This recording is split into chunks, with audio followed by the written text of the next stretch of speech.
नमस्कार दोस्तों, आप देख रहे हैं द लोन लीगल एडवाइस। दोस्तों, आज हम बात करेंगे डिफॉल्टर के बारे में कि डिफॉल्टर क्या चीज है।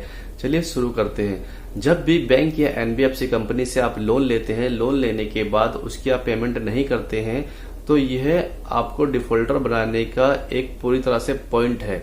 लेकिन जब भी आप बैंक का समय से पेमेंट करते हैं या एनबीएफसी कंपनी की आपने समय से पेमेंट करते हैं, सपोज दैट आपने कोई फोन फाइनेंस कराया और आप उसकी ईएमआई की टाइमली पेमेंट कर रहे हैं, तो आप डिफॉल्टर नहीं हैं। डिफॉल्टर बनने का जो टॉपिक स्टार्ट होता है वो यहीं से स्टार्ट होता है कि जब आपने लोन लिया, लोन लेने के बाद आपकी स्थिति कंडीशन खराब हो गई और आप बैंक की लगातार 3 महीने तक पेमेंट नहीं करते हैं, तो बैंक इसको एनपीए में डाल देता है। एनपीए में डालने के बाद बैंक डायरेक्ट डिफॉल्टर आपको अपडेट नहीं करता। जब लगातार 6-7 महीने हो जाते हैं तो बैंक सिविल स्कोर कंपनी में अपडेट करती है कि इस व्यक्ति ने लगातार 3 महीने से लेकर 6 महीने तक मेरी कोई पेमेंट नहीं की है, तो इसको डिफॉल्टर बना दो। तो सिविल स्कोर कंपनी भी बैंक की रिपोर्ट के अनुसार हमें डिफॉल्टर बनाने में लग जाती है। तो जैसे ही वहां से बैंक सिविल स्कोर कंपनी में अपडेट देती है हर 3 महीने के अंदर, तो सिविल स्कोर कंपनी भी हमारे सिविल स्कोर में अपडेट करती है डिफॉल्टर और हमारे सिविल स्कोर को डाउन कर देती है। क्योंकि लोन की ईएमआई की पेमेंट ना करना अपने सिविल की डेथ करना है, सिविल को खत्म करना है। तो इसलिए कहा जाता है कि लोन अगर लेते हो तो लोन की टाइमली पेमेंट करें। किसी कारणवश से पेमेंट नहीं हो पाती है तो बैंक को उससे कोई मतलब नहीं होता। बैंक तो साफ कह देगी, भाई जब आपने हमसे पेमेंट ली तो हमसे ये कह के लिया था कि भाई हम पेमेंट नहीं कर पाएंगे, तो आप सिविल में अपडेट मत करना। क्योंकि बैंक को तो भाई पैसे से मतलब है, उसे पैसा चाहिए, चाहे आपकी कंडीशन अच्छी हो चाहे खराब हो, बैंक को पेमेंट चाहिए, बस पैसा तो पैसा। क्योंकि बैंक ने भी किसी और का पैसा हमें दिया है, बैंक आपसे ये कहेगी, वो बैंक का कहने का काम है कि कहती रहेगी, क्योंकि भाई उसे अपना पैसा रिकवर कराना है। तो डिफॉल्टर का मतलब होता है दोषी। आपको बैंक ने एक दोषी करार कर दिया कि यह व्यक्ति पेमेंट करने में असक्षम है और हम कभी फ्यूचर में कभी लोन लेंगे तो हमें दोबारा से लोन नहीं मिलेगा। लोन क्यों नहीं मिलेगा? क्योंकि बैंक ने हमारे सिविल स्कोर की डेथ कर दी है। हमारा जो पैन कार्ड होता है, आधार कार्ड होता है, अब हर किसी चीज में हम पैन कार्ड आधार कार्ड देते हैं, बैंक अकाउंट में भी। तो पैन कार्ड हमारे फाइनेंशियल कंडीशन को दिखाता है, दर्शाता है कि भाई इस व्यक्ति ने इस कंपनी से अगर लोन लिया है तो बैंक भी उस पैन कार्ड के माध्यम से ही हर चीज में अपडेट करेगी।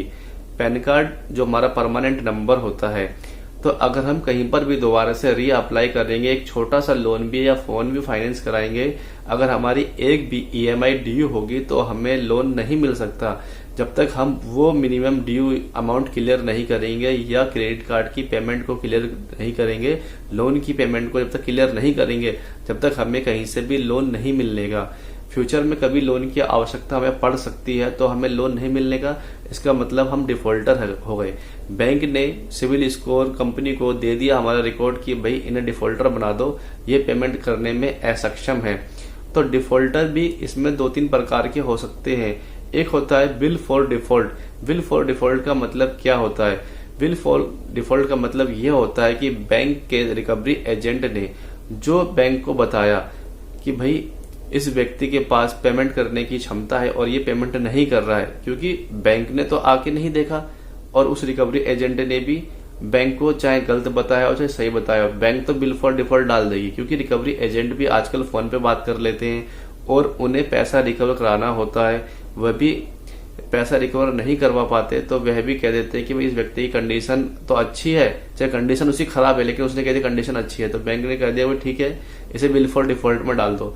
तो बिल फॉर डिफॉल्ट का मतलब यह होता है कि पेमेंट करने की हमारी क्षमता है और हम पेमेंट नहीं कर पा रहे हैं, नहीं करना चाहते हैं, यानी कि इसने मन बना लिया कि बैंक की पेमेंट नहीं करेगा, तो बैंक इसको बिल फॉर डिफॉल्टर में डाल देता है, इसे हमें दोषी बना देता है। बिल फॉर यानी कि जानबूझकर बैंक के पैसे मारना।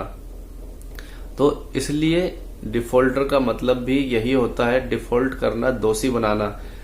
तो छोटी छोटी ईएमआई भी अगर हम पे नहीं करते तो जब भी हमें डिफॉल्टर की श्रेणी में रखा जाता है, क्योंकि बैंक को अपने पैसों से मतलब है, आपकी कंडीशन कैसी भी है बैंक को नहीं मतलब। इसलिए कहा जाता है कि लोन भी सोच समझ के लिया जाए। अगर हम लोन बिना फालतू में ले लेंगे तो कंडीशन हमारी कैसी भी है, बैंक को उससे मतलब नहीं, लेकिन हमें इस कंडीशन से बाहर निकलना है तो किसी भी तरह से आपको बैंक के पैसे चुकाने पड़ेंगे। नहीं तो ये रिकवरी एजेंट्स जो होते हैं ये हमारा जीना हराम कर देते हैं और करते भी हैं, क्योंकि इनकी कॉल्स इतनी आती हैं, आपको हरासमेंट करेंगे हर तरह से, आपके रिलेटिव को, रिश्तेदार को, और आपके गली मोहल्ले में भी आपकी बेइज्जती करने की ये कोई भी कसर नहीं छोड़ेंगे, क्योंकि इनको पैसा रिकवर कराना है। तो डिफॉल्टर हम बने हैं और इनको लगता है कि हम चोर हैं, कुछ भी है, बहुत सारी बातें रिकवरी एजेंट्स कहते हैं इस पूरे प्रोसेस के अंदर।